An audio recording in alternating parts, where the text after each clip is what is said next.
നാരായണം നമസ്കൃത്യം നരം ചൈവ നരോത്തമം ദേവീം സരസ്വതീം വ്യാസം തതോ ജയമുദീരേ. നഷ്ടപ്രായേഷ ഭദ്രേഷു നിത്യം ഭാഗവത സേവയാ ഭഗവതി ഉത്തമശ്ലോകേ ഭക്തിർഭവതി നൈഷ്ഠികേ. മൂകം കരോതി വാചാലം പങ്കും ലംഘയതേ ഗിരിം യത്കൃപാതമഹം വന്ദേ ശ്രീഗുരും ദീനതാരണം ശ്രീചൈതന്യമീശ്വരം പരമാനന്ദമാധവം. ഓം അജ്ഞാനതിമിരാന്ധസ്യ ജ്ഞാനാഞ്ജനശലാകയാ ചക്ഷുരുന്മീലിതം യേന തസ്മൈ ശ്രീഗുരവേ നമഃ. ശ്രീചൈതന്യമനോഭീഷ്ടം സ്ഥാപിതം യേന ഭൂതലേ സ്വയം രൂപകഥാ മഹ്യം ദദാതി സ്വപദാന്തികം. വന്ദേഹം ശ്രീഗുരോ ശ്രീയുതപദകമലം ശ്രീഗുരുൻ വൈഷ്ണവംശ ശ്രീരൂപം സാഗ്രജാതം സഗഗണ രഘുനാഥാനിധം തം സജീവം സാദ്വൈതം സാവധൂതം പരിജനസഹിതം കൃഷ്ണചൈതന്യദേവം ശ്രീരാധാകൃഷ്ണപാദാൻ സഗഗണ ലളിത ശ്രീവിശാഖാന്വിതാംശ. ഹേ കൃഷ്ണ കരുണാ സിന്ധോ ദീനബന്ധോ ജഗത്പദേ ഗോപീശ ഗോപികാന്ത രാധാകാന്ത നമസ്തുതേ. തപ്തകാഞ്ചന ഗൗരാംഗീ ശ്രീരാധേ വൃന്ദാവനേശ്വരി വൃഷഭാനുസുതേ ദേവി പ്രണമാമി ഹരിപ്രിയേ. വാഞ്ചകൽപതരൂപശ്ച കൃപാസിന്ധുഭ്യേവ ച പതിതാനാം പാവനേഭ്യോ വൈഷ്ണവേഭ്യോ നമോ നമഃ. നമോ ഓം വിഷ്ണുപാദായ കൃഷ്ണപ്രേഷ്ഠായ ഭൂതലെ ശ്രീമതേ പതാക സ്വാമിനിധി നാമിനെ നമാചാര്യപാദായ നിധൈ കൃപപ്രദായിനെ ഗൗരവധാമതായ നഗരഗ്രാമതാരിണെ. നമോ ഓം വിഷ്ണുപാദായ കൃഷ്ണപ്രേഷ്ഠായ ഭൂതലെ ശ്രീമതേ ഭക്തിവേദാന്ത സ്വാമിനിധി നാമിനെ നമസ്തേ സരസ്വതേ ദേവേ ഗൗരവാണി പ്രചാരിണെ നിർവിശേഷ ശൂന്യവാദി പാശ്ചാത്യദേശതാരിണെ. ജയ ശ്രീകൃഷ്ണ ചൈതന്യ പ്രഭു നിത്യാനന്ദ ശ്രീ അദ്വൈത ഗദാധര ശ്രീവാസാദി ഗൗര ഭക്തവൃന്ദ. ഹരേ കൃഷ്ണ കൃഷ്ണ കൃഷ്ണ ഹരേ ഹരേ ഹരേ രാമ രാമ രാമ ഹരേ ഹരേ.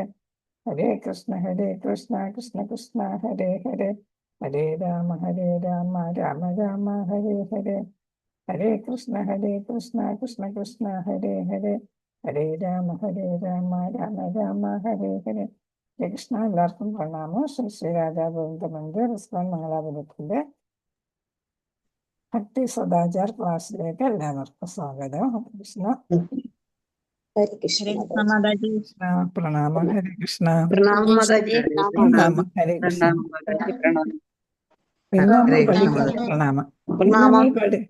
ഇന്ന് നമ്മൾ പഠിക്കുന്നത് ക്ഷേത്രത്തിനകത്തെ വൃത്തിയും ശുചിത്വം അല്ലെ. നമ്മൾ പൊതുവെ എന്താണ് നമുക്ക് ബാഹ്യമായിട്ട് ആന്തരികമായിട്ടും ഒക്കെ ശുചിത്വം വേണമെന്ന് നമ്മൾ പഠിച്ചു അല്ലേ. അത് നമ്മുടെ ശരീരശുദ്ധിയും മനഃശുദ്ധിയും. ഇത് നമ്മൾ ക്ഷേത്രത്തിനകത്ത് പോകുമ്പോൾ ചെയ്യേണ്ട വൃത്തിയും ശുചിത്വവും ഒക്കെയാണ്. അപ്പൊ നമ്മൾ എന്തായാലും ബാഹ്യ ആന്തരിക ശുചിത്വത്തോടെ ക്ഷേത്രത്തിൽ പോവുക അല്ലേ. അപ്പൊ നമ്മൾ കുളിച്ച് ശുദ്ധ വസ്ത്രങ്ങൾ ധരിച്ച് പിന്നെ മനസ്സിൽ ഭഗവാനെ ധ്യാനിച്ചായിരിക്കും നമ്മൾ ക്ഷേത്രത്തിൽ പോകുന്നത്. ആരോടും അസൂയയും കുശുമ്പും ഒന്നും ഇല്ലാതെ ദേഷ്യവും ഒന്നും ഇല്ലാതെ ശുദ്ധ മനസ്സോടുകൂടിയാണ് നമ്മൾ ക്ഷേത്രത്തിൽ പോകുന്നത്. അപ്പൊ അവിടെ ചെല്ലുമ്പോൾ നമ്മൾ എന്തൊക്കെ ചെയ്യണം എന്നുള്ളതാണ് ഇവിടെ പറയുന്നത്. ഇത് ശ്രീല പ്രഭുപാദയുടെ കത്തിലെ വാക്യങ്ങളാണ് ഈ കൊടുത്തിരിക്കുന്നത്. ഞാൻ അഭ്യർത്ഥിക്കുന്ന മറ്റൊരു കാര്യം ക്ഷേത്രത്തിലെ സർവവും ഭംഗിയായും വൃത്തിയായും സൂക്ഷിക്കണം എന്നതാണ്. ശ്രീല പ്രഭുപാദർ പറയുന്നു എന്താ വേണ്ടത്.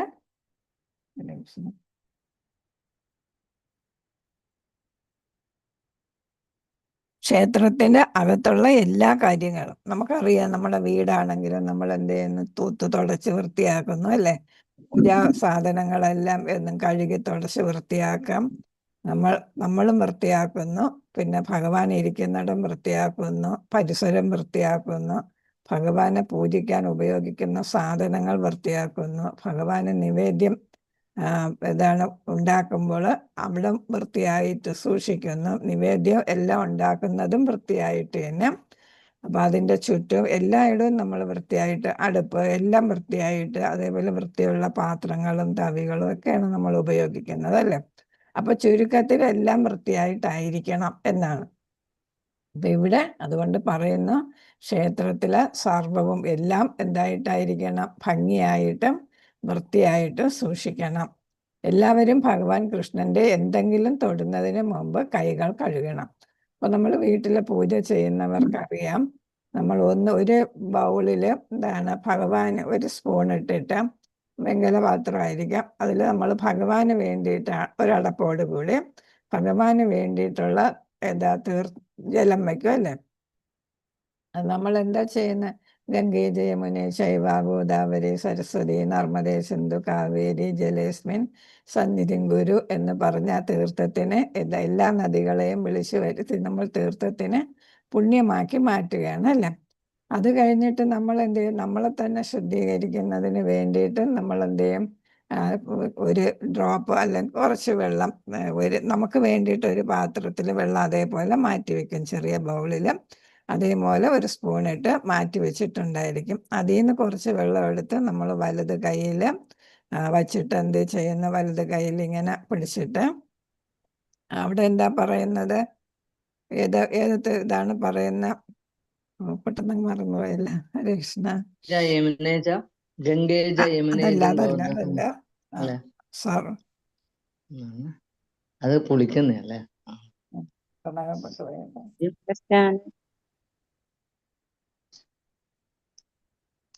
ഓം അപവിത്രോ പവിത്രോ ജ സർവാവസ്ഥാംഗതോ പിബ യസ്മരേ പുണ്ടരീകാക്ഷം സബാഹ്യാഭ്യന്തര ശുചി എന്നും പറയുന്നത് എന്തായാലും അങ്ങ് വിട്ടുവിട്ടോന്ന് അങ്ങ് വിട്ടുപോയി, പറയാൻ ഉദ്ദേശിച്ചതല്ല. അതുകൊണ്ട് അപ്പൊ അവിടെ നമ്മൾ പറയുന്ന ഓം അപവിത്രോ പവിത്രോ ച അപവിത്രോ പവിത്രോ വാ സർവാവസ്ഥാംഗതോ പിവ യസ്മരേ പുണ്ടരീകാക്ഷം സബാഹ്യാഭ്യന്തര ശുചി എന്ന് ഇങ്ങനെ വലത് കയ്യിൽ വെള്ളം ഇവിടെ എടുത്തിട്ട് നമ്മൾ അങ്ങനെ മന്ത്രം ചൊല്ലും.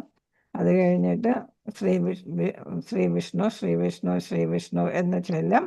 അത് കഴിഞ്ഞിട്ട് എന്താണ്? ഓം കേശവായ നമഃ, ഓം നാരായണായ നമഃ, ഓം മാധവായ നമഃ ഇത്രയും ചൊല്ലിയിട്ട് നമ്മൾ എന്ത് ചെയ്യുന്നു?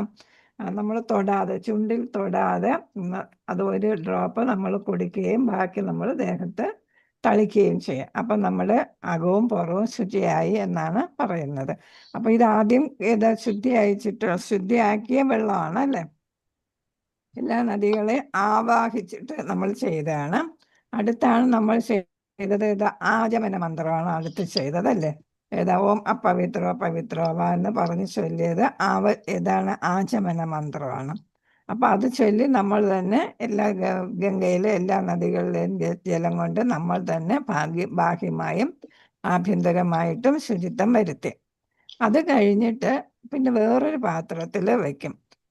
ഈ പാത്രത്തിൽ വെക്കുന്ന എന്തിനാണ്? നമുക്ക് ഇടയ്ക്ക് നമ്മൾ ഓരോന്ന് എടുക്കുമ്പോഴും എന്ത് ചെയ്യുന്നു? ഒരു ഡ്രോപ്പ് വെള്ളം കയ്യിൽ ഒഴിച്ചിട്ട് നമ്മൾ കൈ രണ്ടും തേച്ചിങ്ങനെ വൃത്തിയാക്കും. അതിന് വേണ്ടിയിട്ടാണ് ഈ പാത്രത്തിൽ വെള്ളം വയ്ക്കുന്നത്. പിന്നെ വേറൊരു പാത്രത്തിൽ വെക്കും. അതിപ്പോ കൃഷ്ണന് നമ്മൾ ആരാധന നടത്തുമ്പോൾ നമ്മൾ എന്താണ്? ചന്ദനത്തിരി എടുക്കുന്നു, വിളക്ക് കത്തിക്കുന്നു അല്ലേ? പിന്നെ അത് കഴിഞ്ഞിട്ട് പൂവർപ്പിക്കുന്നു. അത് കഴിഞ്ഞിട്ട് നമ്മൾ എന്താണ്? ആലവട്ടവും വെഞ്ചാമരവും ഒക്കെ വീശുകയും ഒക്കെ ചെയ്യുന്നു. അപ്പൊ അത് ഓരോന്നും ചെയ്യുമ്പോഴും ആദ്യം നമ്മൾ ശംഖൂതും. അപ്പൊ ഓരോന്ന് ചെയ്യുമ്പോഴും വേറൊരു ബൗളിൽ വെച്ചിരിക്കുന്ന വെള്ളം എടുത്ത് ഒരു ഡ്രോപ്പ് അതിലൊഴിച്ച് അതിനെ ശുചിയാക്കിയിട്ട് ആദ്യം നമുക്ക് വെച്ചിരിക്കുന്ന ഒരു ഇതിൽ എടുത്ത് വെള്ളം ഒഴിച്ച് കൈ കഴുകും. അത് കഴിഞ്ഞിട്ട് നമ്മൾ എന്ത് ചെയ്യുന്നു? രണ്ടാമത് വേറൊരു പാത്രത്തിൽ വെച്ചിരിക്കുന്നതിൽ നിന്ന് എന്ത് ചെയ്യുന്നു? ഒരു ഡ്രോപ്പ് എടുത്ത് അതിൽ തളിക്കും. നമ്മൾ ഏത് സാധനം എടുക്കുന്നതെന്ന് വെച്ചാൽ ആ സാധനത്തിൽ തളിച്ച് അതിനെ ശുദ്ധിയാക്കിയിട്ടാണ് നമ്മൾ ഉപയോഗിക്കുന്നത്. അപ്പം 3 ബൗളിൽ നമ്മൾ അങ്ങനെ വെള്ളം വയ്ക്കും. 3 സ്പൂണും ഇട്ട്, ഓരോന്നിലും ഓരോ സ്പൂണും ഇട്ട് അങ്ങനെയാണ് ചെയ്യുന്നത്. അപ്പം എന്താണ്? നമ്മൾ എന്തെടുത്താലും അതെന്താ നമ്മൾ മണിയിലിക്കുമല്ലേ അല്ലേ?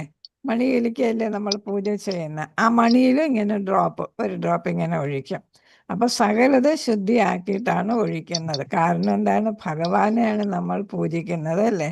അപ്പൊ ഭഗവാനെ പൂജിക്കുമ്പോൾ നമ്മൾ എന്താണ്? നമ്മൾ സ്വയവും നമ്മൾ പൂജിക്കാൻ ഉപയോഗിക്കുന്ന സാധനങ്ങളും അത്രയ്ക്ക് ശുദ്ധമായിരിക്കണം എന്നാണ് ഇവിടെ പറയുന്നത്. അപ്പൊ എല്ലാവരും ഭഗവാൻ കൃഷ്ണന്റെ എന്തെങ്കിലും തൊടുന്നതിന് മുമ്പ്, എന്തെങ്കിലും എന്ന് വെച്ചാൽ എന്ത് സാധനം തൊടുന്നതിന് മുമ്പും കൈകൾ കഴുകണം. കൈവയ്ക്കുക. ഉടനെ പോയി വാഷ് ബേസിനിൽ പോയി കൈ കഴുകാനല്ല ഉദ്ദേശിക്കുന്നത്. പിന്നെ എന്താണ്, നമ്മളെപ്പോഴും കൈ വൃത്തിയാക്കി അല്ലേ, വൃത്തിയായിട്ടുള്ളതായിരിക്കും. പക്ഷെ നമ്മൾ എന്താണ് ചെയ്യുന്നത്, ഒരു തുള്ളി വെള്ളം ആ പാത്രത്തിൽ നിന്ന് എടുത്ത് നമ്മളുടെ രണ്ട് കൈയും ശുദ്ധിയാക്കും. നമ്മൾ സിംബോളിക്കായിട്ട് ക്ലീൻ ചെയ്യുന്നതെന്ന് പറയാം, അല്ലെ, സിംബോളിക്കായിട്ട് ചെയ്യുന്നു. കൃഷ്ണൻ ഏറ്റവും പരിശുദ്ധനും സമാന ശുദ്ധിയുള്ളവർക്ക് ഭഗവാനുമായി സഹവസിക്കാൻ കഴിയുമെന്ന് നാം എപ്പോഴും ഓർക്കണം. ഭഗവാൻ പരിശുദ്ധനാണ്, അല്ലേ, എപ്പോഴും പരമശുദ്ധിയുള്ള ആളാണ്. അപ്പം ഭഗവാനെ ആരാധിക്കുന്ന ഭക്തരും എന്തായിരിക്കണം, അതേപോലെ പരിശുദ്ധി പാലിക്കുന്നവരായിരിക്കണം. എങ്കിലേ ഭഗവാനുമായിട്ട് നമുക്ക് യോഗയിലെത്താൻ, അല്ലേ, യോഗ നമ്മൾ അറിയാം, അല്ലേ, ഭഗവാനുമായിട്ട് ബന്ധം സ്ഥാപിക്കാനായിട്ട് നമുക്ക് സാധിക്കും. ദൈവഭക്തിയുടെ അടുത്താണ് ശുചിത്വം എന്ന് വെച്ചാൽ, നമുക്ക് ഭക്തിയുണ്ടോ, ഭഗവാനോട് ഭക്തിയുണ്ടോ, എന്തുണ്ടായിരിക്കണം, ശുചിത്വം ഉണ്ടായിരിക്കണം. അതാണ്. അപ്പോൾ ശുചിത്വം ഒഴിവാക്കാതെ ഒഴിവാക്കിയാൽ നമുക്ക് എന്തുണ്ടാവില്ല, ഭഗവാനോട് ഭക്തി ഉണ്ടാവില്ല. ഇത് ആർക്കെഴുതിയ കത്താണ്? 1967 ഒക്ടോബർ 3 നന്ദറാണി, കൃഷ്ണദേവ്, സുബലദാസ്, ഉദ്ധവ എന്നിവർക്കുള്ള ശ്രീല പ്രഭുപാദരുടെ കത്താണ്. അപ്പൊ ഭഗവാൻ അന്ന് ശ്രീല പ്രഭുപാദർ എന്ത് ചെയ്തു, കത്തുകളിലൂടെ, ഫോണൊന്നും അത്രയ്ക്കില്ല, അല്ലേ, അപ്പൊ കത്തുകളിലൂടെയാണ് ഭക്തർക്കും അതേപോലെ തന്നെ അനുയായികൾക്കും വേണ്ട നിർദ്ദേശങ്ങൾ നൽകിയത്. അതുകൊണ്ട് തന്നെ ധാരാളം കത്തുകൾ ശ്രീല പ്രഭുപാദരുടേതായിട്ട് ഉണ്ട്. ഇപ്പൊ ഇവിടെ നിന്നും അങ്ങോട്ടൊരു കത്തെഴുതും, അതിൽ കുറേ സംശയങ്ങൾ ചോദിക്കും. എന്താണ്, ശ്രീല പ്രഭുപാദർ പലപ്പോഴും വിദേശത്തായിരുന്നു, അല്ലേ. അപ്പം ഏത് രാജ്യത്തുള്ളവർക്കും സംശയം കാണും. അപ്പൊ ആ ഭക്തരെല്ലാം കത്തിലൂടെ പിന്നെ ശ്രീല പ്രഭുപാദരടുത്ത് സംശയ നിവാരണം തേടുമായിരുന്നു. ഇവിടെ നമ്മൾ എന്നിട്ട് ഇവിടെ പറയുന്നത്, നമ്മുടെ എല്ലാ ഇടപാടുകളിലും ഭക്ഷണം തൊട്ട് പണം വരെ പരിശുദ്ധി നിലനിർത്തിക്കൊണ്ട് നാം ശ്രീല പ്രഭുപാദരുടെ നല്ല പേര് നിലനിർത്തണം എന്നാണ്. അപ്പോൾ ശ്രീല പ്രഭുപാദർ നമുക്ക് തന്ന ഉപദേശങ്ങൾ നമ്മൾ അതേപടി പാലിച്ച് എന്ത് ചെയ്യണം, ശ്രീല പ്രഭുപാദരുടെ ഏതാണ് നല്ല പേര് നിലനിർത്തണം. നല്ല പേരെന്ന് പറഞ്ഞാൽ അറിയാം, അദ്ദേഹത്തിൻ്റെ നിർദ്ദേശങ്ങൾ നമ്മൾ അതേപോലെ പാലിക്കണം എന്നുള്ളതാണ്. അപ്പൊ നമ്മൾ ഇവിടെ ഇസ്കോണിൽ അവസാനത്തെ ഗുരുവാണ് ശ്രീല പ്രഭുപാദർ. അതിനുശേഷം എന്തില്ല, പരമ്പരയിലെ ഗുരുക്കന്മാരില്ല, അല്ലേ, ദീക്ഷാ ഗുരുക്കന്മാരേ ഉള്ളൂ. ശ്രീല പ്രഭുപാദർ പരം ഗുരു എന്നാണ് പറയുന്നത്. അപ്പൊ ഭക്ഷണം തൊട്ട് നമ്മൾ ഭഗവാന് എന്ത് നിവേദിച്ചാലും അത് എന്താണ്, ആത്മാർത്ഥമായിട്ട് ഭക്തിയോടെ ഇഷ്ടത്തോടെ ഭഗവാന് കൊടുക്കാൻ വേണ്ടി ഞാൻ തയ്യാറാക്കിയത് എന്ന മനസ്സോടെ ഭക്ഷണം തയ്യാറാക്കുമ്പോഴും ഭഗവാന്റെ നാമം ഉരുവിട്ടുകൊണ്ട് ഇഷ്ടത്തോടെ ഉണ്ടാക്കണം ഭക്ഷണം. അതാണ്. നമ്മൾ പലപ്പോഴും അടുക്കളയിൽ കയറുമ്പോൾ ഒരുപാട് ജോലിയുണ്ട്, അല്ലേ, ഇനി ഇപ്പം കഴിയും എന്നൊക്കെ ഉള്ള ഒരു മനോഭാവത്തോടെ ആയിരിക്കും നമ്മൾ അടുക്കളയിൽ കയറുന്നത്. പക്ഷെ നമ്മൾ ഓർക്കണം, നമ്മൾ ഉണ്ടാക്കുന്ന ഭക്ഷണം നമുക്ക് വേണ്ടിയല്ല, പിന്നെ ആർക്ക് വേണ്ടിയിട്ടാണ്, ഭഗവാന് വേണ്ടിയിട്ടാണ് ഉണ്ടാക്കുന്നത്. അപ്പൊ ആ മനസ്സോടു കൂടിയാണ് നമ്മൾ ഭക്ഷണം ഉണ്ടാക്കേണ്ടത്. അപ്പം നമുക്ക് ഒരിക്കലും എന്താണ്, ഇതൊരു ജോലി ഭാരമാണ് എന്ന് തോന്നത്തില്ല. ആർക്കെങ്കിലും തോന്നുന്നുണ്ടോ ജോലി ഭാരമാണെന്ന്? ഹരേ കൃഷ്ണ. നമ്മൾ ഭക്തരായി കഴിയുമ്പോൾ നമുക്ക് ആ തോന്നത്തില്ല. എത്ര നമ്മൾ ചെയ്താലും നമുക്ക് തോന്നത്തില്ല എന്നുള്ളതാണ്. അപ്പം ഭക്ഷണം തൊട്ട് പണം വരെ എന്ന് വെച്ചാൽ സകല കാര്യങ്ങളിലും നമ്മുടെ ജീവിതത്തിൽ വരുന്ന, നമ്മൾ ഒരു ദിവസം നമ്മൾ ചെയ്യേണ്ടുന്ന ഒരുപാട് കാര്യങ്ങൾ ഉണ്ടായിരിക്കും. അതിലെല്ലാം എന്ത് വേണം, പരിശുദ്ധി ഉണ്ടായിരിക്കണം എന്നാണ് പറയുന്നത്. ധനം കൈകാര്യം ചെയ്യുമ്പോഴും എല്ലാത്തിലും ഓരോ കാര്യം ചെയ്യുമ്പോഴും എന്തുണ്ടായിരിക്കണം, പരിശുദ്ധി ഉണ്ടായിരിക്കണം, മനസ്സ് ശുദ്ധമായിരിക്കണം. പിന്നെ നമ്മൾ കൈകാര്യം ചെയ്യുന്ന കാര്യങ്ങളെല്ലാം വൃത്തിയും വെടുപ്പോടും കൂടി ആയിരിക്കണം ചെയ്യേണ്ടത് എന്നുള്ളതാണ്. ഹരേ കൃഷ്ണ. ഒരാൾ പ്രസാദം കഴിച്ചതിന് ശേഷം പിഞ്ഞാണം വച്ചിരുന്ന സ്ഥലം വൃത്തിയാക്കണം. അപ്പൊ ഇതൊക്കെ നമ്മൾ ചെയ്യുന്നതാ. എന്നാലും കുട്ടികളൊക്കെ എന്ത് ചെയ്യും, അവിടെ വെച്ചിട്ടങ്ങ് പോകും, അല്ലേ. അത് അവര് ആഴ്ചയിലൊന്നും മാറ്റത്തില്ല, അവിടെ വെച്ചിട്ട് പോകും. പുരുഷന്മാരും ചിലപ്പോൾ അങ്ങനെ ചെയ്യും. പക്ഷെ ഇപ്പോഴത്തെ പുരുഷന്മാരെല്ലാം സ്ത്രീകളോട് നല്ല അനുകമ്പയുള്ളവരാണ്. അതുകൊണ്ട് എന്ത് ചെയ്യും, അവര് തന്നെ പാത്രമൊക്കെ എടുത്ത് കിച്ചണിൽ കൊണ്ടുവയ്ക്കുകയോ അല്ലെങ്കിൽ വേണമെങ്കിൽ കഴുകി വയ്ക്കുകയോ ഒക്കെ ചെയ്യാറുണ്ട്. നിങ്ങളുടെ വീട്ടിൽ അങ്ങനെയൊക്കെ ചെയ്യുമെന്നാണ് ഞാൻ വിചാരിക്കുന്നത്. അപ്പൊ എന്താ അപ്പം നമ്മുടെ ജോലി കുറച്ച് തരും. നമ്മൾ ആഹാരം ഉണ്ടാക്കി വെക്കുന്നു അല്ലേ, കൊടുക്കുന്നു. അപ്പോൾ അവരെന്താണ് കഴിച്ചിട്ട് അത് കഴിച്ച സ്ഥലവും വൃത്തിയാക്കുക. പിന്നെ അതേപോലെ തന്നെ കഴിച്ച പാത്രവും ഒന്ന് വൃത്തിയാക്കി വെക്കുന്നത് നല്ലതാണ്. അപ്പോൾ അവർക്ക് മനസ്സ് സംതൃപ്തി വരും, നമുക്കും മനസ്സിന് സംതൃപ്തി വരും. പ്രസാദം കഴിച്ച സ്ഥലത്ത് ആരും ചവിട്ടരുത് എന്ന് വെച്ചാൽ നമ്മൾ മുമ്പൊക്കെ നിലത്തിരുന്ന് ആഹാരം കഴിക്കുന്നതല്ലേ. ഇസ്കോണിൽ പോയാൽ അവിടെ കാണാൻ എന്താണ്, എല്ലാവരും പുൽപ്പാ വിരിച്ചിട്ട് അതിലിരുന്നാണ് ഭക്ഷണം കഴിക്കുന്നത് അല്ലേ. അപ്പം അതുകൊണ്ടാണ് പറയുന്നത് എപ്പോഴും നിലത്തിരുന്നാണ് ഭക്ഷണം. പണ്ട് നമ്മുടെ വീടുകളിലൊക്കെ അങ്ങനെയായിരുന്നു, പിന്നീടാണ് ഈ ഡൈനിങ് ടേബിളൊക്കെ വന്നത് അല്ലേ. അപ്പോൾ നമുക്കിപ്പോൾ തറയിലിരിക്കാൻ പറ്റാതെ ഒരവസ്ഥയായി, മേളിലിരുന്നിരുന്ന് അല്ലേ. അപ്പോൾ എന്താണ്, പ്രസാദം തറയിലിരുന്ന് കഴിക്കണമെന്നാണ്. അത് പ്രസാദത്തെ നമ്മൾ ബഹുമാനിക്കുന്നതും കൂടെയാണ് അങ്ങനെ കഴിക്കുന്നത്. അത് മലിനമായിട്ട് ആ സ്ഥലം മലിനമായി കണക്കാക്കപ്പെടുന്നതിനാൽ ആ സ്ഥലത്ത് ചവിട്ടിയാൽ കാലുകൾ കഴുകണം.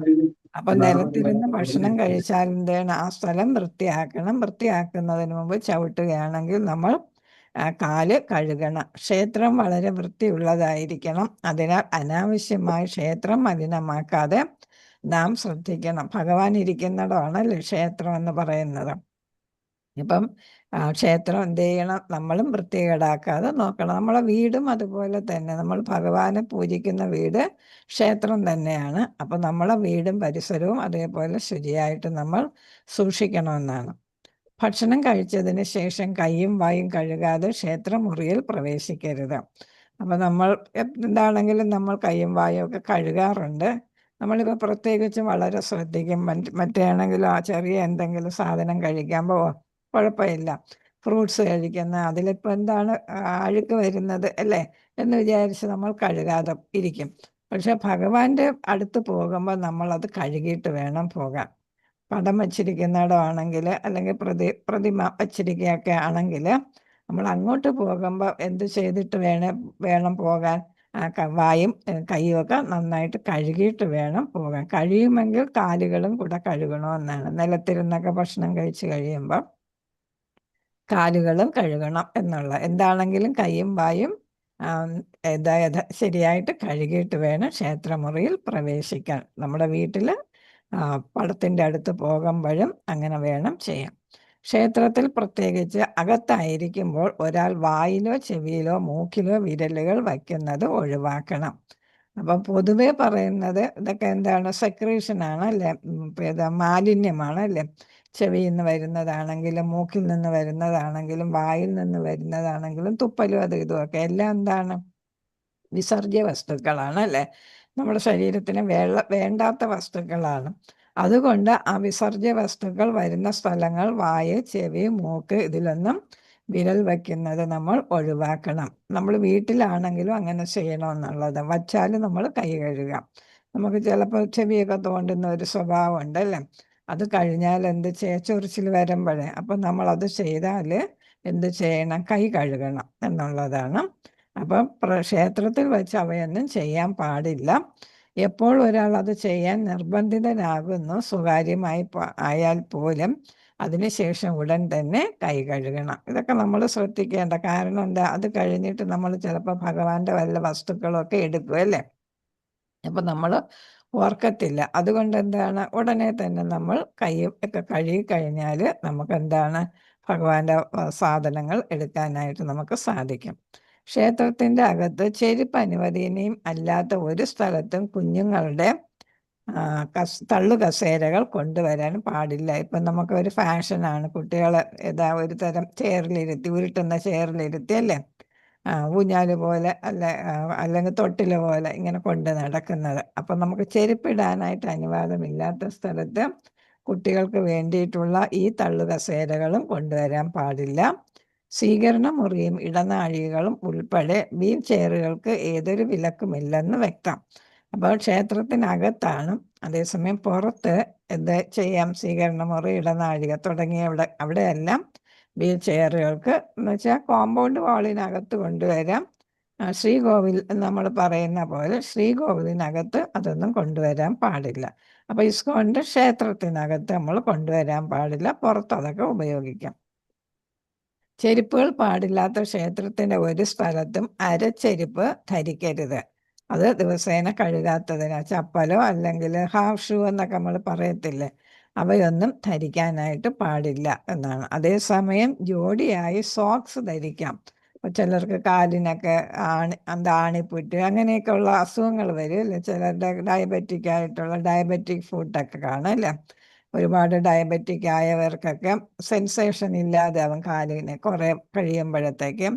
അവർക്ക് ഇതാണ് എന്തെങ്കിലും തട്ടിയാലോ ഒക്കെ ഉടനെ മുറിവ് വരും, അറിയത്തില്ല, അതങ്ങ് പഴുത്ത് പിന്നെ കാലും ഒക്കെ മുറിക്കേണ്ടിയൊക്കെ വരും. അപ്പൊ അവർക്ക് എന്താണ് എന്തെങ്കിലും കൊണ്ടാലൊക്കെ, അപ്പൊ അതുകൊണ്ട് അവർക്ക് സോക്സ് ധരിക്കാം, പക്ഷെ എന്താണ് ചപ്പല് ഒന്നും ധരിക്കാൻ പാടില്ല. അതേപോലെ ക്ഷേത്രമുറിക്കുള്ളിൽ അധോ വായുവോ ഏമ്പക്കമോ വിടാൻ പാടില്ല. ഇതൊന്നും നമ്മൾ ശ്രദ്ധിക്കാത്ത കാര്യങ്ങളാണ്. നമ്മളവിടെ കൂളായിട്ട് നിന്ന് ഏമ്പക്കമൊക്കെ വിടുക. അധോ വായു എന്ന് പറയുന്നത് നമ്മൾ എന്താണ് മലദ്വാരത്തിൽ കൂടി വിടുന്ന ഇതാണ്, നമ്മൾ സാധാരണ വഴി എന്നൊക്കെ പറയത്തില്ലേ, അതാണ്. അപ്പൊ അതും നമ്മൾ അവിടെ വിടാൻ പാടില്ല എന്നാണ്. ഇതൊക്കെ നമ്മൾ പ്രകൃതിയിലുള്ള കാര്യങ്ങളാണ്. പക്ഷെ അങ്ങനെയുള്ള നമുക്ക് ഇപ്പൊ വായുവിൻ്റെയൊക്കെ അസുഖമുള്ളവർ ഇങ്ങനെ എന്താണ് ഇടയ്ക്കിടയ്ക്ക് അഥവാ വായു പോകുന്നവരൊക്കെ ക്ഷേത്രത്തിനകത്ത് പോകുന്നത് സൂക്ഷിച്ച് അവർക്ക് പുറത്തു നിന്ന് തൊഴാം. അതേപോലെ നമുക്ക് വയറ് നിറഞ്ഞിരിക്കുന്ന സമയത്ത് പോവുകയാണെങ്കിൽ ഏമ്പക്കം വിടും അല്ലേ. അപ്പൊ അതുകൊണ്ട് പറയുന്നത് ക്ഷേത്രത്തിൽ പോകുമ്പോൾ പിന്നെ നമ്മൾ പഠിക്കും, ക്ഷേത്രത്തിന് പോകുന്നതിന് ഏതാണ്ട് 1 മണിക്കൂർ മുമ്പൊക്കെ നമ്മൾ ആഹാരം കഴിക്കണമെന്നാണ് പറയുന്നത്. അപ്പം അല്ലെങ്കിൽ നമ്മൾ അവിടെ ചെന്ന് നിന്ന് ഏമ്പക്കം വിടുകയൊക്കെ ചെയ്യാം. അപ്പം അതുകൊണ്ട് അതൊന്നും പാടില്ല എന്നാണ്. അപ്പം അധോ വായു എന്ന് പറയുമ്പോൾ അപാനവായു എന്നാണ്, താഴെ കൂടെ പോകുന്ന വായുവിനെയാണ് അപാനവായു എന്ന് പറയുന്നത്. അപ്പോൾ ഏമ്പക്കവും വിടാൻ പാടില്ല. അതൊക്കെ നമ്മളെന്താണ് ഭഗവാനെ നിന്ദിക്കുന്നതിന് തുല്യമായിട്ട് കണക്കാക്കാം. അപ്പം ഇതൊക്കെ കേട്ടിട്ട് ആരും ക്ഷേത്രത്തിൽ പോകാതിരിക്കണ്ട.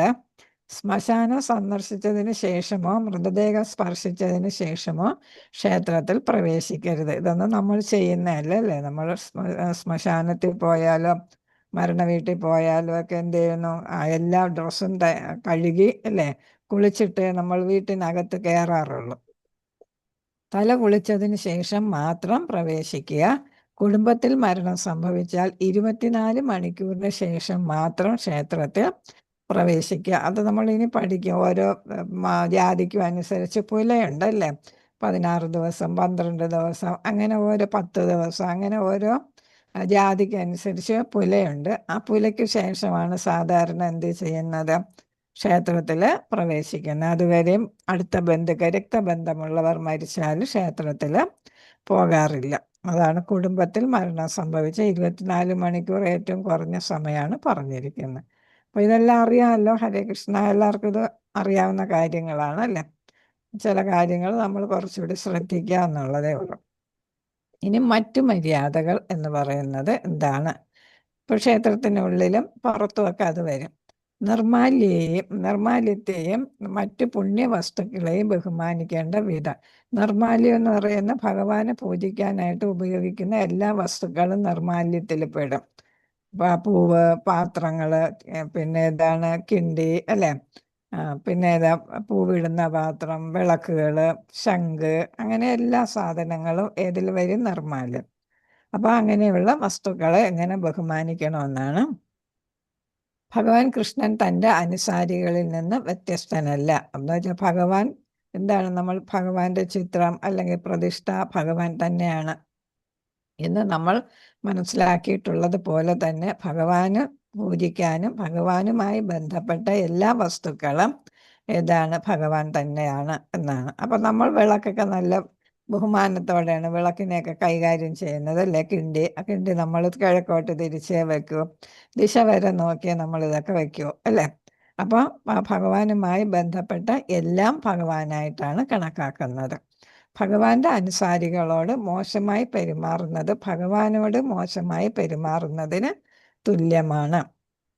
ഇപ്പൊ ബഹുമാനിക്കേണ്ട എല്ലാ വസ്തുക്കളെയും നമ്മൾ ബഹുമാനിക്കേണ്ടതാണ് ഭഗവാനുമായി ബന്ധപ്പെട്ടത്. ശുദ്ധഭക്തി അപ്പോൾ നമ്മുടെ ഹൃദയങ്ങളിൽ പ്രത്യക്ഷപ്പെടുകയില്ല. എന്താണ്, ഭഗവാനോട് ഭഗവാന്റെ അനുസാരികളോട് നമ്മൾ ബഹുമാനം കാണിച്ചില്ല എങ്കിൽ നമ്മുടെ ഹൃദയത്തിൽ എന്ത് വരത്തില്ല, ശുദ്ധഭക്തി ഉണ്ടാകത്തില്ല. ഈ വ്യത്യസ്ത സാമഗ്രികളെല്ലാം സാധാരണ വസ്തുക്കളല്ല. അവ കൃഷ്ണന്റെ സേവനത്തിൽ ഉപയോഗിക്കേണ്ടവയാണ്. അതിനാൽ അവ പൂജനീയമാണ് എന്ന കാര്യത്തിൽ നാം എപ്പോഴും ബോധവാനായിരിക്കണം. അപ്പൊ എന്താണ്, ഭഗവാനുമായി ബന്ധപ്പെട്ട് പൂജാ സാമഗ്രികളെല്ലാം തന്നെ എന്താണ്, ഭഗവാന് തുല്യം കണക്കാക്കി നമ്മൾ പൂജിക്കേണ്ടതാണ്. എന്നാലേ നമ്മുടെ മനസ്സിൽ ഭക്തി ഉണ്ടാകൂ എന്നാണ്. മഹാപ്രസാദം, നിർമാല്യ പുഷ്പങ്ങൾ, ചരണാമൃതം, തുളസിയില എന്നിവ സ്വീകരിക്കുമ്പോൾ വഴുതൽ, ചോർച്ച എന്നിവ ഒഴിവാക്കാൻ നിങ്ങളുടെ ഇടത് കൈ വലത് കൈക്ക് കീഴിൽ പിടിക്കുക.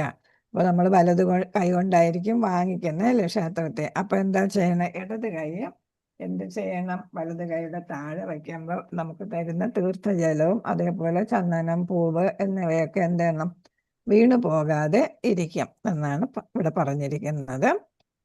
പുണ്യവസ്തു നിലത്ത് വീഴുകയോ ഒരാളുടെ കാൽ അതിൽ സ്പർശിക്കുകയോ ചെയ്താൽ അത് വേഗത്തിൽ എടുത്ത് നെറുകയിൽ തൊടണം. ഏതാ പുണ്യവസ്തു എന്ന് പറയുന്നത്? ഇവിടെ പറഞ്ഞു, മഹാപ്രസാദം, നിർമാല്യ പുഷ്പങ്ങൾ, ചരണാമൃതം, തുളസിയില, ഇവയൊക്കെ എന്ത് ചെയ്യണം, താഴെ വീണാൽ നമ്മൾ എന്ത് ചെയ്യണം, അതുടനെ എടുത്ത് എന്ത് ചെയ്യണം, നെറുകയിൽ തൊടണം. എന്ന് വെച്ചാൽ നമ്മൾ ഇവിടെ കണ്ണിൽ വയ്ക്കും അല്ലേ, ഇവിടെ നെറുക എന്ന് പറഞ്ഞാൽ നെറ്റിയിൽ, അതിൽ തലയിൽ ഇവിടെ ഇങ്ങനെ വയ്ക്കണം എന്നാണ്. ഒരാളുടെ കൈകൾ തറയിൽ സ്പർശിക്കുകയാണെങ്കിൽ അല്ലെങ്കിൽ അശുദ്ധമായ എന്തെങ്കിലും തൊടുകയാണെങ്കിൽ വീണ്ടും ഭഗവാന്റെ അനുസാരികൾ തൊടുന്നതിന് മുമ്പ് കൈ കഴുകണം.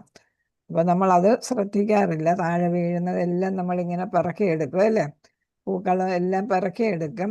ചിലപ്പോൾ തിരിയും അത് ഇതുമൊക്കെ എടുക്കും. പക്ഷെ നമ്മൾ എന്തെല്ലാം ശ്രദ്ധിക്കത്തില്ല. ചിലപ്പോൾ അതിനെ എടുത്തങ്ങ് മാറ്റും.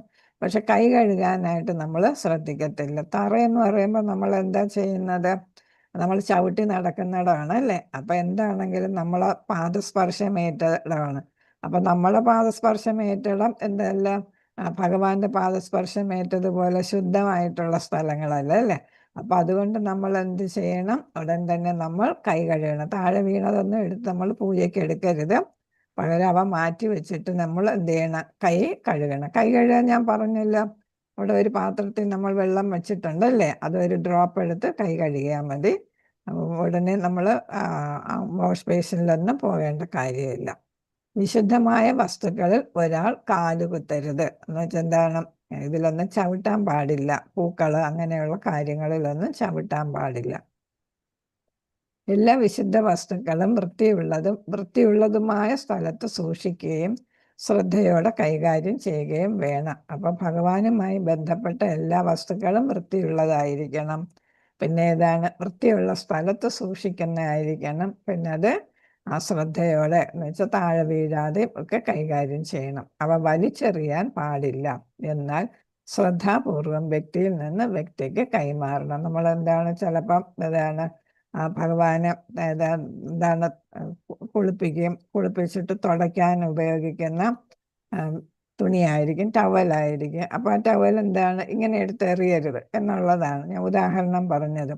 നമ്മൾ അപ്പുറത്തോട്ട് നിൽക്കുന്ന ആളായിരിക്കും, നമ്മൾ എന്ത് ചെയ്യുക, അങ്ങോട്ട് ഇങ്ങനെ എറിഞ്ഞു കൊടുക്കും അല്ലേ. അങ്ങനെ എറിയാൻ പാടില്ല എന്നാണ്. ഏത് വസ്തു ആണെങ്കിലും എന്താണ്, ഒരു വ്യക്തിയിൽ നിന്നും മറ്റു വ്യക്തിക്ക് കൈമാറണം എന്ന് വെച്ചാൽ കയ്യിൽ കൊടുക്കണം എന്നാണ്. നമ്മൾ ഇടാനായിട്ട് എറിഞ്ഞ് കൊടുക്കാനായിട്ട് പാടില്ല എന്നാണ്. അപ്പൊ ഇവിടെ നമ്മൾ ഭഗവാനെ കുളിപ്പിക്കുന്ന കാര്യം പറഞ്ഞ് നമ്മൾ എന്ത് ചെയ്യുന്ന, ഒരു ശംഖില് ആദ്യം നമ്മൾ ചന്ദനത്തിരി കത്തിക്കും. അത് കഴിഞ്ഞിട്ട് വിളക്ക് കത്തിക്കും. ഭഗവാന് കത്തിച്ച് നമ്മൾ ഒഴിയുന്ന കാര്യമൊക്കെ അറിയാമല്ലോ, ആരതി ചെയ്യുന്നതൊക്കെ നിങ്ങൾക്ക് അറിയാമല്ലേ. കാലിൽ 4, പിന്നെ മധ്യഭാഗത്ത് 2, തലയുടെ മുഖഭാഗത്ത് 3, പിന്നെ മൊത്തത്തിൽ 7 അങ്ങനെ ചെയ്യും. അത് കഴിഞ്ഞിട്ട് നമ്മൾ ചെറിയ ഒരു ശംഖുണ്ട്. ആ ശംഖില് നമ്മൾ തീർത്ഥം തെളിച്ച് എന്ത് ചെയ്യുന്ന, നമ്മളിവിടെ തയ്യാറാക്കി വെച്ചിരിക്കുന്ന അല്ലേ ആ വെള്ളത്തിൽ തളിച്ചിട്ട് എന്ത് ചെയ്യുന്ന, ശംഖിൽ കുറച്ച് വെള്ളം, ഞാൻ പറഞ്ഞല്ലോ ഒരു പാത്രം വേറെ വയ്ക്കും. നമ്മൾ ഓരോന്ന് ശുചിയാക്കുന്നതിന് വേണ്ടിയിട്ട് ഒരു പാത്രത്തിൽ ആചമനം ചെയ്ത് വെള്ളം വച്ചിട്ടുണ്ടായിരിക്കും അല്ലേ. ആവാഹന മന്ത്രം പറഞ്ഞിട്ട് വെള്ളം വച്ചിരിക്കും. ആ വെള്ളത്തിൽ നിന്ന് എന്ത് ചെയ്യണം, കുറച്ച് വെള്ളം ഈ ശംഖിൽ ഒഴിച്ചിട്ട് നമ്മൾ എന്ത് ചെയ്യുന്ന, ആദ്യം നമ്മൾ രാധാറാണി ഇതൊഴിച്ചതിന് ശേഷം രാധാറാണിയെടുത്തും ദേവന്മാരെടുത്തും ഒക്കെ നമ്മൾ പെർമിഷൻ വാങ്ങിക്കും. അപ്പൊ ഇവിടെ ഇപ്പൊ ഇങ്ങനെ നമ്മൾ പ്രതിഷ്ഠയിരിക്കുന്നു, ഇത് പ്രതിഷ്ഠ എന്ന് വെച്ചോളൂ. അപ്പൊ നമ്മൾ എന്താ ചെയ്യുന്ന, ആ ശംഖിൽ വെള്ളം എടുത്തിട്ട് എന്ത് ചെയ്യുന്നു?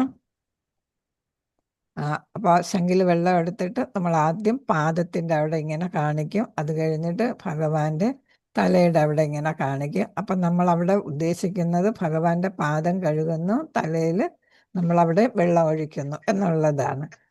അത് കഴിഞ്ഞിട്ട് എന്ത് ചെയ്യുന്നു? ഒരു 7 പ്രാവശ്യം ഇങ്ങനെ അത് എന്ത് ചെയ്യുന്നു? കറക്കുന്നു അല്ലേ? അങ്ങനെ ഉള്ള എല്ലാ പ്രതിഷ്ഠയിലും ചെയ്യും. ക്ഷേത്രത്തിൽ നമ്മൾ ചെയ്യുന്ന കണ്ടിട്ടില്ല. അത് കഴിഞ്ഞിട്ട് ഒരു ടവൽ എടുക്കുന്നുണ്ടല്ലേ? ഒരു ടവൽ എടുത്തിട്ട് അത് ഒരു കോണിക്കലായിട്ട് സ്ക്വയർ ആയിട്ടുള്ള ടവൽ എടുത്ത് അതിനെ 4ആയിട്ട് മടക്കി പിന്നെ ഒരു കോണിക്കലായിട്ടാണ് അത് മടക്കുന്നത്. എന്നിട്ട് നമ്മൾ ഈ വിരലിൻ്റെ പുറത്ത് ഇത് വച്ചിട്ട് മറ്റ് 4 വിരലും അകത്ത് വരുന്ന തരത്തിൽ ഇങ്ങനെ പിടിച്ചിട്ട് ഭഗവാന്റെ പാദത്തിൻ്റെ അവിടെ 4 പ്രാവശ്യം, മധ്യഭാഗം നാഭിയുടെ അവിടെ 2 പ്രാവശ്യം, മുഖത്തിൻ്റെ അവിടെ 3 പ്രാവശ്യം, പിന്നെ 7 പ്രാവശ്യം മൊത്തത്തിൽ ചുറ്റി. അപ്പം ഭഗവാനെ നമ്മൾ കുളിപ്പിച്ച് എന്ത് ചെയ്തു? ഭഗവാന് തോർത്തി കൊടുത്തു എന്നുള്ളതാണ്. അപ്പം ആ വെള്ളം എന്ത് ചെയ്യുന്നു? നമ്മൾ വേറൊരു പാത്രത്തിൽ കളക്ട് ചെയ്ത് വെക്കും. നമ്മൾ ഓരോ പ്രതിഷ്ഠയും ഇതേപോലെ ചെയ്യും. എന്നിട്ട് ആ വെള്ളം എന്ത് ചെയ്യുന്നു? ഒരു പാത്രത്തിൽ അത് കളക്ട് ചെയ്ത് വെക്കും. അപ്പോൾ പൂജ ചെയ്യുമ്പോൾ ഒരു പാത്രം കൂടെ വെച്ചേക്കും, ചെറിയ പാത്രം. അതിൽ കളക്ട് ചെയ്ത് വെക്കും. എന്നിട്ട് അതാണ് നമുക്ക് തീർത്ഥമായിട്ട് തരുന്നത്. നമ്മൾ ക്ഷേത്രത്തിൽ നമ്മുടെ ദേഹത്തൊക്കെ തീർത്ഥം തളിക്കത്തില്ലേ? ഇങ്ങനെ പൂജാരി തീർത്ഥം തരും, അല്ലെങ്കിൽ നമുക്ക് കുടിക്കാൻ തരും അല്ലേ? അപ്പം അതൊക്കെ ഈ തീർത്ഥമാണ്. അതിനെ നമ്മൾ എന്താ ചരണാമൃതം എന്ന് പറയും അല്ലേ? തീർത്ഥജലത്തിന് നമ്മൾ ഏത് പേര് വിളിക്കും? ചരണാമൃതം എന്ന് വിളിക്കും. ചരണം എന്ന് വെച്ചാൽ കാല് അല്ലേ? അമൃതം, കാല് കഴുകിയ എന്ന് വെച്ചാൽ ഭഗവാനെ കുളിപ്പിച്ച ആണ്. ആ വെള്ളം ആണ് തീർത്ഥജലം അല്ലെങ്കിൽ ചരണാമൃതമായിട്ട് നമുക്ക് തരുന്നത്. ചരണാമൃതം വേറെയും ഉണ്ട്. അത് ഏതാണ്? പാല്, നെയ്യ് ഇങ്ങനെ അവയൊക്കെ കലർത്തിയിട്ട് ചെയ്യുന്ന വേറെ ചരണാമൃതം ഉണ്ട്. പക്ഷെ നമുക്ക് സാധാരണ കുടിക്കാൻ തരുന്നത് ഈ ഈ തീർത്ഥജലമായിരിക്കും. ആ തീർത്ഥജലത്തെക്കുറിച്ചാണ് ഇവിടെ പറയുന്നത്. ഏതാണ് അത്? എന്ത് വേണം? എങ്ങനെ ചെയ്യണം? തറയിലൊന്നും വീഴാനായിട്ട് പാടില്ല എന്നാണ്. അതൊന്നും വിശുദ്ധമായ വസ്തുക്കളാണ്. ആ ജലവും തറയിൽ വീഴാൻ പാടില്ല. അതവിടെ പറയുന്നുണ്ട്. പൂജാവേളയിൽ പൂജാരി ഭഗവാന് സമർപ്പിക്കുന്ന മാലകൾ, പുഷ്പങ്ങൾ, ചന്ദനം, അഭിഷേക തീർത്ഥം അതായത് ചരണാമൃതം, നെയ്യ് വിളക്ക്, തുളസി ഇല എന്നിവയാണ് നിർമാല്യം എന്നുകൊണ്ട് സൂചിപ്പിക്കുന്നത്. പൂജ കഴിഞ്ഞാൽ ഭക്തർ ഈ സാധനങ്ങൾ അവരുടെ നെറുകയിൽ ജയ മഹാപ്രസാദം എന്ന് പറഞ്ഞുകൊണ്ട് സ്വീകരിക്കണം. അപ്പം നമുക്ക് പൂജാരി ഇതൊക്കെ തരും ഓരോന്നും. അപ്പം നമ്മൾ എന്ത് പറയണമെന്നാണ്? ജയ് മഹാപ്രസാദം. നമ്മൾ രാധാറാണിക്ക് ജയ് എന്ന് പറയില്ലേ? അതേപോലെ ജയ് മഹാപ്രസാദം. ജയ് എന്ന് വെച്ചാൽ എന്താണ്? വിജയിക്കട്ടെ, അല്ലെങ്കിൽ എന്താണ്? രാധാറാണി വിജയിക്കട്ടെ എന്ന് പറയുന്നത് പോലെ മഹാപ്രസാദം വിജയിക്കട്ടെ അല്ലെങ്കിൽ നീണാൾ വാഴട്ടെ എന്നാണ് അവിടെ ഉദ്ദേശിക്കുന്നത്. അപ്പം അങ്ങനെ പറഞ്ഞുകൊണ്ടാണ് നമ്മൾ സ്വീകരിക്കേണ്ടത്. അത് സ്വീകരിക്കുമ്പോഴാണ് നിലത്ത് വീഴാതെ നമ്മൾ നോക്കണമെന്ന് പറഞ്ഞു. അപ്പോൾ നമുക്ക് ചിലപ്പോൾ പൂക്കൾ തരും, ഹാരം തരും. ഇസ്കോൺ ക്ഷേത്രത്തിൽ പോകുമ്പോൾ നമ്മൾ പൂജകളൊക്കെ ചെയ്യുമ്പോൾ നമുക്ക് ഹാരം തരാറുണ്ട്. കഴുത്തിലിടാനായിട്ട് ഹാരം തരും. അത് നമ്മൾ ഭഗവാന് ചാർത്തിയ ഹാരം നമുക്ക് ഏതാണ്? നമുക്ക് ഇടാം, നമുക്ക് കഴുത്തിലിടാം. പിന്നെ നമുക്കല്ലാത്ത ക്ഷേത്രത്തിൽ പോകുമ്പോഴും നമുക്ക് പൂക്കളൊക്കെ തരും അല്ലേ? അത് നമ്മൾ തലയിലൊക്കെ വയ്ക്കും. അപ്പോൾ ഇവിടെ നമുക്കത് നമുക്ക് തന്നെ ഇടാം എന്നുള്ളതാണ്. കഴുത്തിലിടാം, അങ്ങനെയുള്ളതാണ്. അണിയാൻ പറ്റുന്ന മാലകളൊക്കെ തരും. അപ്പോൾ അതുപോലെ പൂ തരും. അപ്പം അതൊക്കെ ചിലർ രാവിലെ അമ്പലത്തിൽ പിന്നെ ഇതിന് കാണുമ്പോഴും തലയിലെല്ലാവരും പൂ വച്ചേക്കുന്ന കാണാം മംഗളാരതിക്ക്. അതൊക്കെ തലേ ദിവസം ഭഗവാന് ചാർത്തിയ പൂവാണ്. മംഗളാരതിക്ക് ഐശ്വര്യ മാതാജിയൊക്കെ ഇങ്ങനെ വച്ചേക്കുന്ന കണ്ടിട്ടുണ്ടാവും നിങ്ങളല്ലേ?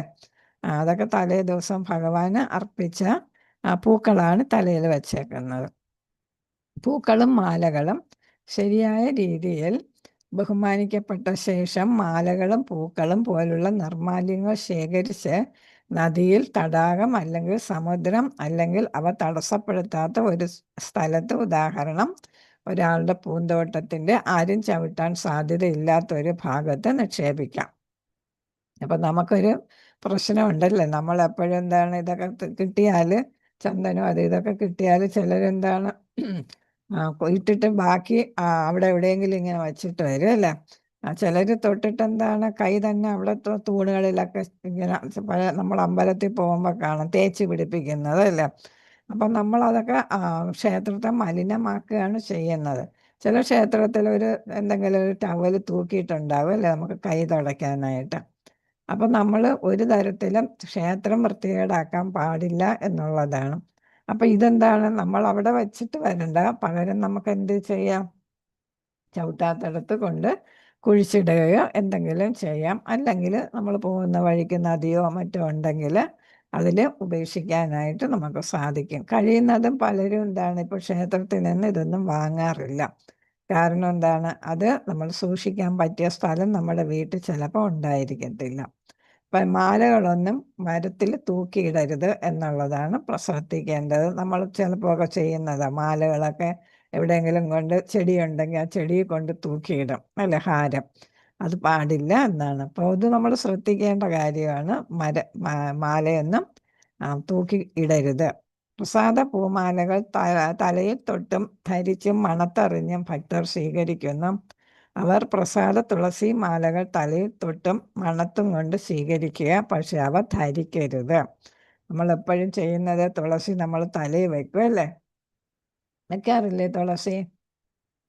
അത് ഒരു ഐശ്വര്യമായിട്ടാണ് നമ്മൾ കാണുന്നത്. തുളസി നമ്മുടെ തലയിൽ വെക്കരുതെന്നാണ് ഈ പറയുന്നത്. അപ്പം നമ്മൾ മണപ്പിക്കുകയൊക്കെ ചെയ്യാം, പക്ഷെ എന്ത് ചെയ്യരുത്, തുളസി മാലകൾ തലയിൽ തൊട്ടും മണത്തും കൊണ്ട് സ്വീകരിക്കുക, അവ ധരിക്കരുത് എന്നാണ്. ഹരേ കൃഷ്ണ. ചരണാമൃതം. വിഷ്ണുവിൻ്റെ അഭിഷേക തീർത്ഥം കുടിക്കുന്നത് മറ്റ് ജീവജാലങ്ങളെ കൊല്ലുന്നത് പോലുള്ള ദശലക്ഷക്കണക്കിന് പാപങ്ങളെ നശിപ്പിക്കാൻ ശക്തിയുള്ളതാണ്. അപ്പം തീർത്ഥജലം നമ്മൾ കുടിക്കുന്നത് എന്താണ്, നമ്മൾ ചെയ്ത പാപങ്ങളെല്ലാം, കൊല പോലും അല്ലേ, ആരെങ്കിലും മൃഗങ്ങളെ എന്തിനെങ്കിലും നമ്മൾ വധിച്ചിട്ടുണ്ടെങ്കിൽ, കൊന്നിട്ടുണ്ടെങ്കിൽ അതുപോലും നശിപ്പിക്കും എന്നാണ്. എന്നിരുന്നാലും ചരണാമൃതത്തിൻ്റെ ഒരു തുള്ളി പോലും നിലത്ത് വീഴാൻ അനുവദിക്കുന്ന വ്യക്തി അത്തരം 8 ദശലക്ഷം പാപഫലങ്ങൾ അനുഭവിക്കണം. ഇപ്പം ഞാനും നേരത്തെ എന്ത് ചെയ്യുന്ന, പൂജിച്ച വെള്ളം തീർത്ഥജലം എന്ത് ചെയ്യാൻ വീട്ടിലെല്ലായിടത്തും കൊണ്ടുപോയി തളിക്കുമായിരുന്നു. ഇത് പഠിച്ച് മനസ്സിലാക്കിയതിന് ശേഷം ഞാൻ എന്ത് ചെയ്യും, ഇച്ചിരി വെള്ളം എടുത്ത് തലയിലിങ്ങനെ തൊടും.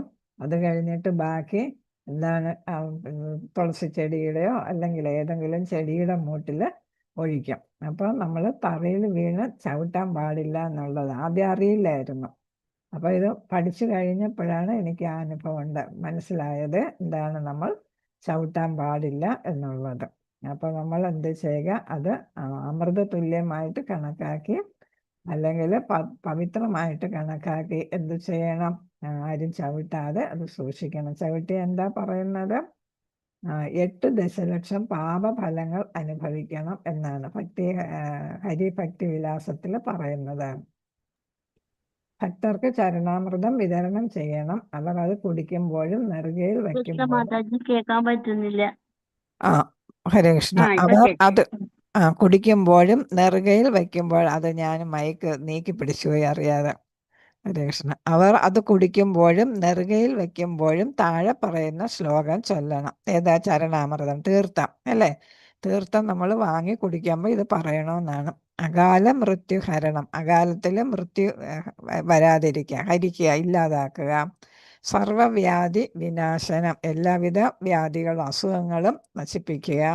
വിഷ്ണു പാദോദകം പീത്വ, വിഷ്ണുവിൻ്റെ പാദം കഴുകിയ ജലം കുടിക്കുമ്പം അല്ലെങ്കിൽ ശിരസിൽ ധരിക്കുമ്പം അതെന്താണ്, ഇതിനെയെല്ലാം ഇല്ലാതാക്കുന്നു എന്നാണ് പറയുന്നത്. അങ്ങനെ എന്താണ്, എല്ലാ രോഗങ്ങളും നശിപ്പിക്കുകയും അകാല മൃത്യു ഇല്ലാതാക്കുകയും ചെയ്യുന്ന മഹാവിഷ്ണുവിൻ്റെ പാദകമലത്തിലെ തീർത്ഥം കുടിച്ചുകൊണ്ട് ഞാൻ ഈ തീർത്ഥം എൻ്റെ ശിരസിൽ ധരിക്കുന്നു. അപ്പം നമ്മൾ തലയിൽ തൊടുന്നു അല്ലേ, തീർത്ഥജലം തലയിൽ തൊടുന്നു, പിന്നെ നമുക്ക് കുടിക്കുകയും ചെയ്യുന്നു. അപ്പം നമ്മൾ ഇത് വേണമെങ്കിൽ സ്ക്രീൻഷോട്ട് എടുത്തോളും. സ്ക്രീൻഷോട്ട് എടുത്തോളും. അകാല മൃത്യുഹരണം സർവവ്യാധി വിനാശനം വിഷ്ണു പാദോദകം പീത്വ ശിരസ ധാരയാമ്യഹം. ധാരയാമി അഹം, അതാണ് ധാരയാമ്യഹം എന്ന് പറയുന്നത്. അപ്പൊ ഞാൻ ഇത് ശിരസിൽ ധരിക്കുന്നു, കുടിക്കുന്നു, ശിരസിൽ ധരിക്കുന്നു. എന്ത് ചെയ്യുന്നു? എല്ലാ രോഗങ്ങളെയും നശിപ്പിക്കുന്നു, അകാല മൃത്യു ഇല്ലാതാക്കുന്നു. അപ്പൊ അതാണ് ചരണാമൃതത്തിന്റെ പ്രത്യേകത. അടുത്ത് വരുന്നത് നെയ്വിളക്കാണ്. പരമ്പരാഗത ക്ഷേത്രങ്ങളിൽ വിളക്ക് ആദ്യം കൊണ്ടുവരുന്നത് ക്ഷേത്രത്തിന്റെ പിൻഭാഗത്ത് നിൽക്കുന്ന ഗരുഡദേവന്റെ അടുത്താണ്. ഇപ്പോൾ ഇതാണ് ഭഗവാന് ഇതാണ് അർപ്പിച്ചിട്ട് വിളക്ക് കാണിച്ചിട്ട് എന്ത് ചെയ്യുന്നു? ഭഗവാൻ ആരതി ഒഴിഞ്ഞിട്ട് വിളക്ക് കൊണ്ടല്ലേ ആരതി ഒഴിഞ്ഞിട്ട് എവിടെയാണ് ആദ്യം വിഷ്ണു ക്ഷേത്രങ്ങളിൽ എവിടെയാണ് കൊണ്ടുപോകുന്നത്? ഗരുഡദേവന്റെ അടുത്താണ് കൊണ്ടുപോകുന്നത്. ഗരുഡദേവൻ ആരാണ്? ഭഗവാന്റെ വാഹനമാണ് അല്ലേ? അപ്പൊ ദൈവതുല്യമാണ് ഗരുഡദേവനും അല്ലേ? ഭഗവാന് തുല്യമാണ് ആരാ? ഗരുഡദേവനും. അതുകൊണ്ട് അവിടെ ആദ്യം കൊണ്ടുപോകും. ഇസ്കോൺ ക്ഷേത്രങ്ങളിൽ വിളക്ക് ആദ്യം കൊണ്ടുവരുന്നത് ഇസ്കോണിന്റെ സ്ഥാപക ആചാര്യനായ ശ്രീല പ്രഭുപാദരുടെ അടുത്താണ്. കാരണം അദ്ദേഹം സമ്മേളിച്ച വൈഷ്ണവന്മാരുടെ നേതാവായ വൈഷ്ണവ ആചാര്യനാണ്. നമ്മൾ ക്ഷേത്രത്തിൽ നമ്മൾ മംഗളാരതി തൊഴുമ്പോൾ അറിയാം അല്ലേ? അപ്പൊ ഭഗവാന് വിളക്ക് കാണിച്ചതിന് ശേഷം എന്ത് ചെയ്യും? ആരാണ് പ്രഭു എന്ത് ചെയ്യും? അത് വാങ്ങിയിട്ട് നേരെ എവിടെ കൊണ്ടുപോകുന്ന? ശ്രീല പ്രഭുപാദർക്ക് കാണിക്കാനാണ് അല്ലേ? അത് കാണിച്ചതിന് ശേഷമാണ് പിന്നെ പ്രഭുക്കന്മാര് തൊഴുന്നു. അത് കഴിഞ്ഞിട്ട് മാതാജിമാരും തൊഴുന്നു. അപ്പൊ ഇവിടെ സ്ഥാപക ആചാര്യൻ ശ്രീല പ്രഭുപാദന്റെ അടുത്ത് കൊണ്ടുപോകുന്ന എന്തിനാണ്? അവിടെ എത്തിച്ചേർന്ന, സമ്മേളിച്ച എന്ന് പറഞ്ഞാൽ എത്തിച്ചേർന്ന അസംബിൾഡ് ഡിവോട്ടീസ് എന്ന് നമ്മൾ പറയത്തില്ലേ? അപ്പൊ അവിടെ എത്തിച്ചേർന്ന വൈഷ്ണവരുടെ നേതാവാണ് ആരാ? വൈഷ്ണവ ആചാര്യനായ ശ്രീല പ്രഭുപാദർ. അപ്പൊ അതുകൊണ്ട് നമ്മൾ വിളക്ക് കാണിക്കുന്നത്, എല്ലാവർക്കും തൊഴാൻ കൊടുക്കുന്നതും അത് നമ്മൾ ഇതാണ് ഒരു സീനിയോറിറ്റി അനുസരിച്ചാണ്. അപ്പൊ ഏറ്റവും മുതിർന്ന ആരാണ് അവിടെ നിൽക്കുന്നത്? നാമനിഷ്ഠ പ്രഭു അവിടെ ഉണ്ടെങ്കിൽ ആദ്യം നാമനിഷ്ഠ പ്രഭുവിനാണ് തൊഴാൻ കൊടുക്കുക. അത് അതിലൊരു രീതിയുണ്ട് അല്ലേ? അപ്പൊ ആദ്യം ഏറ്റവും വലിയ ഗുരു, പിന്നെ അടുത്ത് അങ്ങനെ താഴോട്ട് വരും. അങ്ങനെയാണ് തൊഴുന്നത്. നിങ്ങളത് ശ്രദ്ധിച്ചിട്ടുണ്ടോ എന്നറിയില്ല. ഇനി ശ്രദ്ധിക്കുക. അപ്പൊ ഏറ്റവും മുതിർന്ന ആചാര്യനാണ് ആദ്യം തൊഴാൻ കൊടുക്കുക. അത് കഴിഞ്ഞ് താഴോട്ട് ബാക്കിയുള്ളവർക്ക് തൊഴാൻ ആയിട്ട് കൊടുക്കും. അത് കഴിഞ്ഞിട്ട് പിന്നെ ആരാണ്? മാതാജിമാർക്കും അവിടെയും മിക്കവാറും സീനിയറായിട്ടുള്ളവർക്ക് ആദ്യം തൊഴാനായിട്ട് കൊടുക്കുക പതിവുണ്ട്. ഹരേ കൃഷ്ണ. അപ്പോൾ ഇവിടെ അതുകൊണ്ട് അത് കണ്ടു. വിളക്ക് നമ്മോട് ബഹുമാനമോ ആദരവോ കാണിക്കാനുള്ളതല്ല, മറിച്ച് രണ്ട് കൈകളും അഗ്നിക്ക് മുകളിൽ വെച്ചുകൊണ്ട് ഭഗവാന്റെ പ്രസാദമായി വിളക്കിലെ നെയ് ദീപത്തെ രണ്ട് കൈകൾ കൊണ്ട് നെറ്റിയിൽ തൊട്ട് ജയ് മഹാപ്രസാദം എന്ന് പറഞ്ഞ് സ്വീകരിക്കപ്പെടുന്നു. അപ്പം നമുക്കുള്ള ബഹുമാനം കാണിക്കാനല്ല, പിന്നെ എന്താ കാണിക്കുന്നത്? നമ്മൾ ഈ പറയുന്നത് ബഹുമാനം തന്നെയാണ്. സീനിയറെ നമ്മൾ ബഹുമാനിക്കണം അല്ലെ? ഉത്തമ ആചാര്യനെ നമ്മൾ ബഹുമാനിക്കണം. അങ്ങനെ ബഹുമാനിച്ചിട്ട് തന്നെയാണ് അവിടെ ചെയ്യുന്നത്. പിന്നെ എന്താണ്? ഓരോരുത്തരെയും ബഹുമാനിക്കുന്നതും ആദരവ് കാണിക്കാനുള്ളതല്ല വിളക്ക്. പിന്നെ എന്താണ്? നമ്മൾ ഭഗവാന് കാണിച്ച വിളക്ക് എന്ത് ചെയ്യുന്നു? ഭഗവാന്റെ പ്രസാദമായിട്ട് നമ്മൾ കാണുന്നു. എന്നിട്ട് നമ്മൾ എന്ത് ചെയ്യുന്നു? ആ വിളക്കിനെ നെയ്ദീപത്തെ എന്ത് ചെയ്യുന്നു? രണ്ട് കൈകൾ കൊണ്ടും നെറ്റിയിൽ തൊട്ട് ജയ് മഹാപ്രസാദം എന്ന് പറഞ്ഞ് സ്വീകരിക്കുന്നു. അപ്പൊ നമ്മൾ വിളക്ക് ഇങ്ങനെ രണ്ട് കൈ കൊണ്ട്, ചിലർ കണ്ടിട്ടുണ്ട് ഒരു കൈ കൊണ്ട് തൊഴും അല്ലേ? അങ്ങനെ പാടില്ല. അത് നമ്മളിത് ചെറിയ ചെറിയ കാര്യങ്ങളാണ്, പക്ഷെ നമ്മളത് ശ്രദ്ധിക്കണം. നമ്മൾ രണ്ട് കൈ കൊണ്ടുമാണ് വിളക്ക് തൊഴേണ്ടത് എന്നുള്ളതാണ്. അപ്പം രണ്ട് കൈ കൊണ്ടും എടുത്തിട്ട് നമ്മളിങ്ങനെ നെറ്റിയിൽ വെച്ച് ഇങ്ങനെയാണ് തൊഴുന്നത്. നമ്മൾ സാധാരണ ഇങ്ങനെ ഇങ്ങനെ പോവല്ലേ? നെറ്റിയിൽ കണ്ണിൻ്റെ അവിടെ കാണിച്ച് നമ്മൾ ചെസ്റ്റിൻ്റെ അവിടെ വെച്ച് അങ്ങ് പോവല്ലേ? നമ്മൾ വിളക്ക് തൊഴുമ്പോൾ ഇനി ശ്രദ്ധിക്കണം. അവിടെ നിൽക്കുന്നവരൊക്കെ തൊഴുന്നത് എങ്ങനെയാണ്? രണ്ട് കൈ കൊണ്ടും എടുത്ത് ഇങ്ങനെ വെച്ചിട്ട് ഇങ്ങനെ തൊഴുതാണ് പോകുന്നത്. ഇങ്ങനെ മേളം. അപ്പം നമ്മുടെ ശരീരം മുഴുവൻ തലയിൽ അല്ലേ? മുഖവും തലയും ഒക്കെ അത് വിളക്കിൻ്റെ അത് നമ്മൾ തൊട്ട് തൊഴുമ്പോൾ നമ്മൾ ശരീരം മുഴുവൻ അത് തൊട്ടതായിട്ടുള്ള ഒരിത് വരും. അങ്ങനെയാണ് നമ്മൾ ഇങ്ങനെ എടുത്ത് ഇങ്ങനെയാണ് തൊഴുന്നത്. നെറ്റിയിൽ തൊട്ട് ജയ് മഹാപ്രസാദം എന്ന് പറഞ്ഞ് സ്വീകരിക്കുകയും ചെയ്യണം എന്നാണ് ഇവിടെ പറഞ്ഞിരിക്കുന്നത്. ഹരേ കൃഷ്ണ. ഇനി ഇത് നമുക്ക് നാളെ പഠിക്കാം. അടുത്ത ക്ലാസ്സിൽ പഠിക്കാം. ഭഗവാന്റെ വസ്ത്രം അത് നമുക്ക് എങ്ങനെയാണ് നമുക്കത് പ്രസാദമായിട്ട് കിട്ടുമ്പോൾ നമ്മൾ എങ്ങനെയാണ് അത് കൈകാര്യം ചെയ്യേണ്ടത്. ഹരേ കൃഷ്ണ. വാഞ്ചകൽപതരൂപശ്ച കൃപാസിന്ധുഭേമജ പതിതാനം പാവനേഭ്യോ വൈഷ്ണവേഭ്യോ നമോ നമഃ. അനന്തകോടി വൈഷ്ണവ ഭക്തവൃന്ദ കി ജയ. ശ്രീല പ്രഭുപാദർ കി ജയ. ഗുരുമഹാരാജ് കി ജയ. ഗൗരനിതായ പ്രേമാനന്ദേ. ഹരി ഹരി ബോൽ.